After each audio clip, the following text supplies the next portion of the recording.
സഹായിക്കത്തില്ലായിരുന്നോ? ഇപ്പോഴ് കൊച്ചല്ലായിരുന്നു അന്നേ പിള്ളേര് കൊച്ചായിരുന്നു. അത് ശരി, അത് ശരി. വളർന്ന് പെണ്ണൊക്കെ കൊണ്ടുപോകണ്ട. പ്രിയപ്പെട്ട പ്രേക്ഷകരെ, നിങ്ങൾ ഈ ദൃശ്യത്തിൽ കാണുന്നത് 3 മക്കൾക്ക് ജന്മം കൊടുത്ത ഹതഭാഗിയായ ഒരമ്മയാണ് കേട്ടോ. കാരണം 3 മക്കൾക്ക് ജന്മം കൊടുത്തു. ആ അമ്മ 3 മക്കളെയും വളർത്തി വലുതാക്കി അവരെ വിവാഹം കഴിപ്പിച്ചു. അതിനുശേഷം ഈ അമ്മ വീട്ടിലെ ഒരു അധികപ്പറ്റായി. ഈ അമ്മയെ 3 മക്കളും നോക്കാതെയായി. ഒടുവിൽ ഭർത്താവ് മരിച്ച ശേഷം ഈ അമ്മയെ ആരും നോക്കാതെ വന്നപ്പോൾ അമ്മ കൊല്ലം ജില്ലയിലെ കാവനാടുള്ള ഒരു വീട്ടിൽ ജോലിക്ക് പോയി.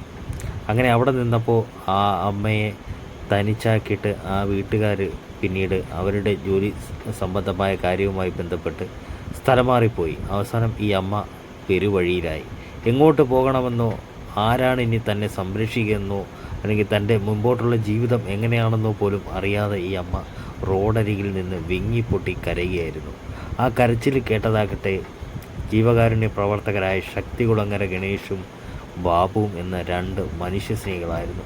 അവർ ഈ അമ്മയുടെ കാര്യങ്ങൾ ചോദിച്ചറിഞ്ഞ ശേഷം ഈ അമ്മയെ അവരൊരു വയോജന കേന്ദ്രത്തിലെത്തിച്ചു. ഇന്ന് 3 മക്കൾ ഉള്ള ഈ ഒരമ്മ ഒരു അനാഥ മന്ദിരത്തിൽ അനാഥയായി തുടരുകയാണ്. ഇതിനാരാണ് ഉത്തരവാദി? ഈ ജന്മം കൊടുത്ത മക്കൾ തന്നെയാണ്. ഇന്നല്ലെങ്കിൽ നാളെ നിങ്ങളിതിന് ഉത്തരം പറയേണ്ടി വരും. നാട്ടുകാരോടോ അല്ലെങ്കിൽ അധികാരികളോടോ അല്ല, മറിച്ച് എല്ലാത്തിനും പൊരുളായ സാക്ഷാൽ ഈശ്വരനോട്. അവിടെ നിങ്ങൾ ഉത്തരം പറഞ്ഞേ മതിയാകൂ.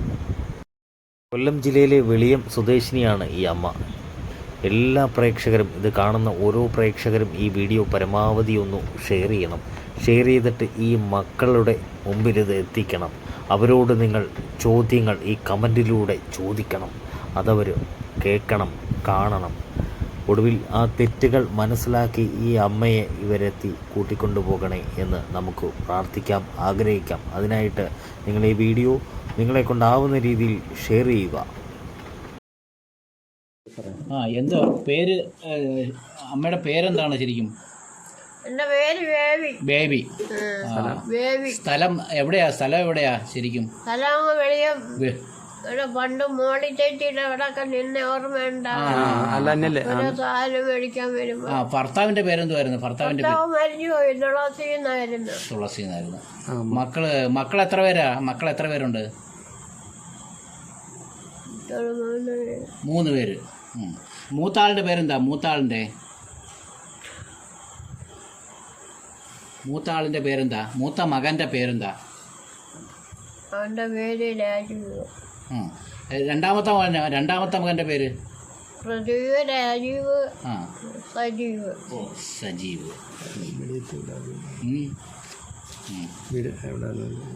വീട് എവിടെയാ? വെളിയത്താണോ വീട്? പിന്നെ ഭർത്താവ് ഇപ്പോഴുണ്ടോ? ഇല്ല, മരിച്ചിട്ട് 5 കൊല്ലം കഴിഞ്ഞു. അപ്പം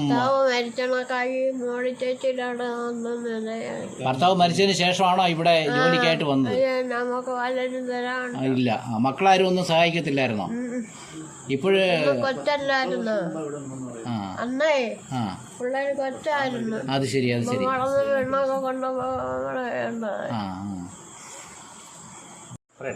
ഒരു 7-7:30 മണിയൊക്കെ ആയപ്പോഴത്തേക്ക് ഇവർ നമ്മുടെ കടയുടെ മുൻവശം ഇങ്ങനെ ആരോരും ഇല്ലാതെ ഇങ്ങനെ വിഷമിച്ച് നിൽക്കുന്ന രീതിയിൽ കടയുടെ ഫ്രണ്ടിൽ ഇങ്ങനെ വന്ന് നിന്നു.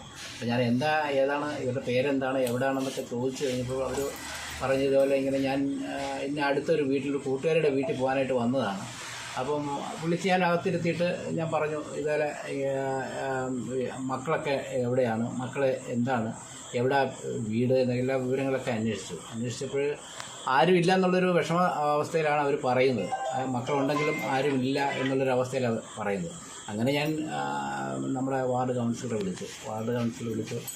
അപ്പോൾ ദീപുവിനെ വിളിച്ചപ്പം ഗണേശേട്ടൻ ഉണ്ട്. ഗണേശൻ്റെ ഞാൻ വിളിച്ച് പറയാം. അങ്ങനെ അനുസരിച്ച് ഗണേശേട്ടൻ ഉടനെ ഇവിടെ എത്തിയിട്ടുണ്ട്. ബാബുവുണ്ട്, ഗണേശേട്ടൻ ബാബുവുണ്ട്. അപ്പോൾ അവരെ വന്നപ്പോഴത്തെ എനിക്കും സന്തോഷമായി. അവരെ ഏതെങ്കിലും ഒരു നല്ല സ്ഥാനത്ത് എത്തിക്കും, സുരക്ഷിതമാക്കുമെന്നൊരു വിശ്വാസം നമുക്കുണ്ട്. അപ്പം അങ്ങനെയാണ്, ഇത്രയാണ് എനിക്ക് പറയാനുള്ളത്.